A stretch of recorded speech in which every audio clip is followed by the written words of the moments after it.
உதாரணத்துக்கு போன வாரம் ஆல் பார்ட்டி மீட்டிங் நடந்தது, டீலிமிட்டேஷன். ம். புஷி ஆனதுக்கு போல விஜய் போயிருந்தா என்ன இருக்கும்? ஒட்டுமொத்த கேமராவும் விஜய் பக்கம் இருக்கும். ம். ஸ்டாலின் பக்கம் கூட இருந்திருக்காது, உதயநிதி பக்கம் கூட இருந்திருக்காது. ம். இதை சொன்னா கோவம் வரும் அவங்களுக்கு, திமுக. உண்மை இது. அவரு கஞ்சி குடிக்க போறாருன்னா எதுக்கு சாயங்காலம் 5 மணிலேருந்து எல்லாரும் லைவ் போடுறோம்?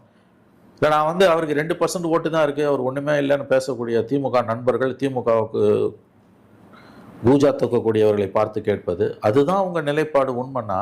ஏன்டா காலைல 10 மணிக்கு அவர் வந்து அவங்க கட்சியில வந்து ஒரு கொடியை ஏற்றுறாருன்னா 6 மணிலேருந்து ஏன்டா வந்து லைவ் போடுறீங்க? எல்லா டிவியும் அவர் பின்னால ஓடுறீங்க, அவருக்கு தான் 2% இருக்குல்ல. அப்போ there is some influence.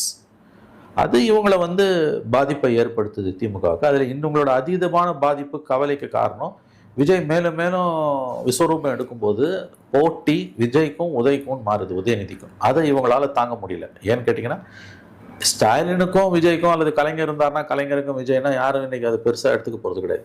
Udhayanidhi Stalin இன்னமும் அந்த அளவுக்கு வளரல, அரசியலில் வளரல. அவர் வந்து சினிமாலையும் ஒன்றும் பெரிய ஸ்டார் கிடையாது. இன்னைக்கு விஜய் வந்து சினிமாவில் சாதிச்சுட்டு தன்னுடைய கரியரோட பீக்கில் இருந்துட்டு கீழே இறங்கும்போது ஆட்டோமேட்டிக்காக களம் வந்து விஜய்க்கும் உதயநிதிக்கும்னு மாறும்போது திமுகவால் அதை தாங்க முடியல. அவங்க வந்து அதனால தான் வந்து விஜயை பார்த்து அவங்களுக்கு இவ்வளோ ஒரு நடுக்கம் இருக்குன்னு நான் நம்புகிறேன்.